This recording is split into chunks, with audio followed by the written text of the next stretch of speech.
Es lasīšu tālāk. Kamēr es esmu pasaulē, es esmu pasaules gaisma. To sacījis, viņš spļāva zemē, taisīja no siekalām svaidāmo, uzlika šo svaidāmo uz viņa acīm un sacīja viņam: ej, mazgājies ziloās, tas ir tulkojumā sūtītais, dīķī.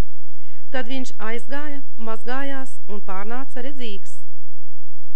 Mēs redzam šeit tādu bildi, kad Jēzus varēja darīt un teikt uzreiz: es redzīgs, un aklais palikt uzreiz redzīgs. Bet Kristus dara lūk kā. Viņš spļāva zemē, taisīja no siekalām svaidāmo, uzlika šo svaidāmo uz viņa acīm un pēc tam viņam sacīja: ej, nomazgājies.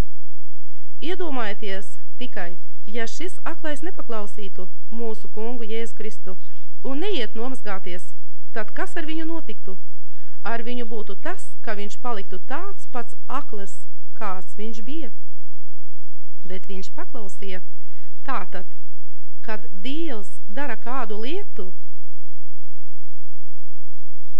tad to lietu ir jāizdara tieši tā, kā viņš liek to darīt. Ne līdz pusē vai pa daļai, bet līdz galam, vai jūs mani dzirdat, ir ļoti svarīgi izpildīt mūsu kunga pavēli līdz galam. Un viņš izdarīja, viņš svaidīja, bet ar to vēl nepietika, bet vēl bija jāiet uz Ziloās dīķi. Viņš aizgāja, nomazgājās un kļuva redzīgs. Tāpat arī ar mums. Šodien Kristus saka: es palīdzēšu tev, mana meita, es palīdzēšu tev, mans dēls, es palīdzēšu.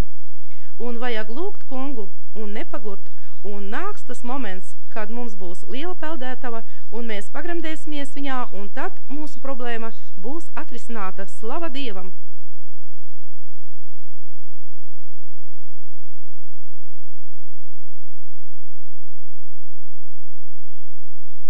Un tālāk mēs redzam, ko sevišķu, ka pēc tam bija daudz nepatīkama, jo daudzi cilvēki neticēja tam.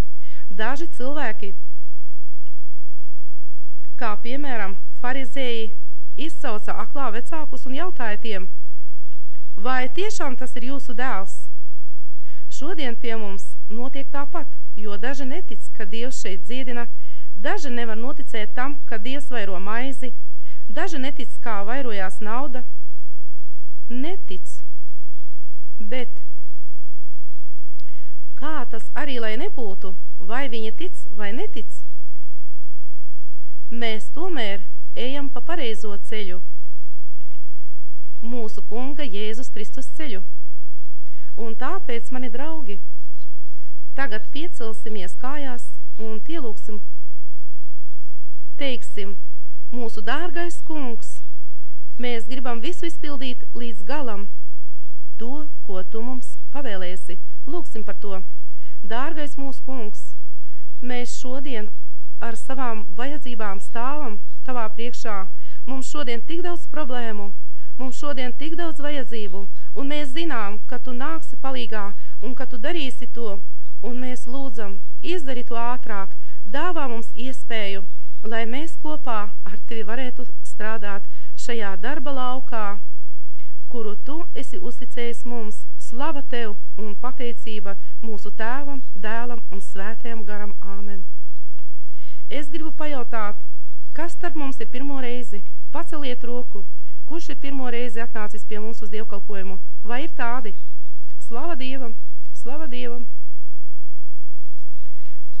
Lūdzu, ja jūs vēlaties, variet iziet šeit priekšā, un mēs par jums lūksim, svētīsim jūs. Lūdzu, nākiet šeit, kurš pacēla rokas.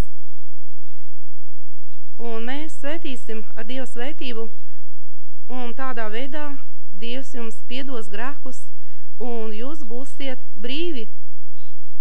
Iesētais Dieva vārds neizzūd bez pēdām, un lūk, jaunas dvēseles izsaka vēlēšanos kalpot Dievam.